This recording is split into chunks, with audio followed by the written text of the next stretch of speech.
Hi everyone, Bill again. Been some heavy topics recently, so I reckon it's about time for a bit of levity. Let's do a conspiracy corner. Yeah, just a few conspiracy theories that I don't think are that far off the mark. I'm going to start with the right wing, but don't worry, the lefties will get their turn. Margeret Thatcher was primarily driven by hypergamy. The signs are all there. She was a product of a humble upbringing. She was a grocer's daughter. She married a divorced millionaire, and this guy repaid young Maggie's attention by buying her a political party to go and play with.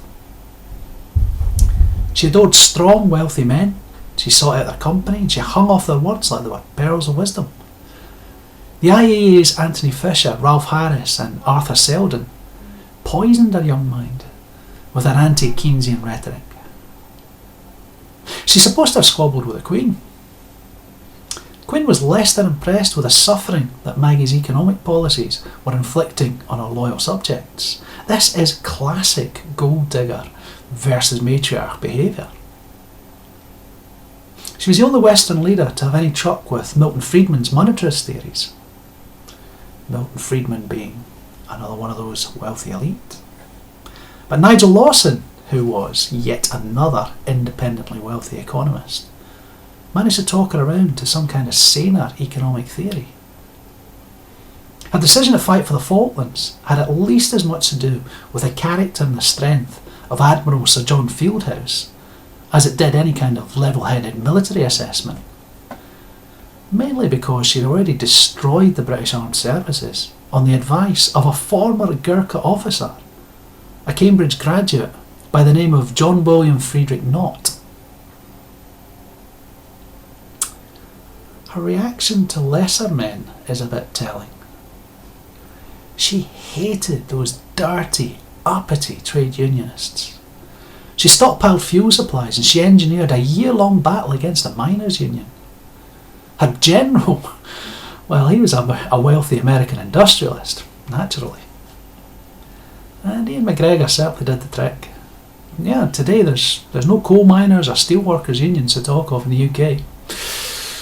Mainly because there's no longer a coal or a steel industry in the UK. But hey ho, at least the beaters know their place now, eh?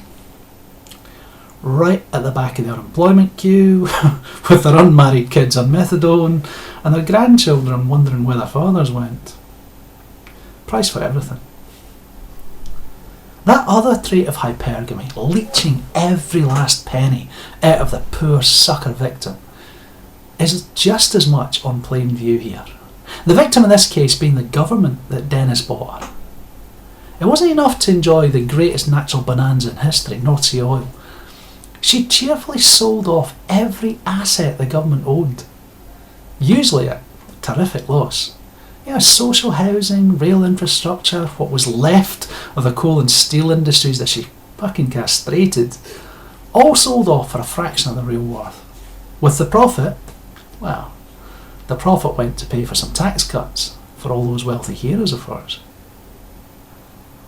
Perhaps the best glimpse into the kind of mindset she's got came when she addressed the Scottish clergy.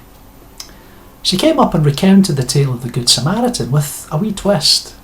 It was the Samaritan's wealth that allowed him to exercise such charity. I guess she missed the part where a powerful priest and a wealthy Levite ignored the recipient of the Samaritan's aid. Convinced? So how much of this do I actually believe? Well, my political opinions are my own. All I've done here is characterised Maggie's actions. But I think it's worth noting that the industrial heartland of this island was devastated by the end of her tenure. At the same time, the southeast, which in Britain is home to the wealthy elite and people whose livelihoods revolve around serving and supporting them, they've enjoyed almost undreamed of success and prosperity.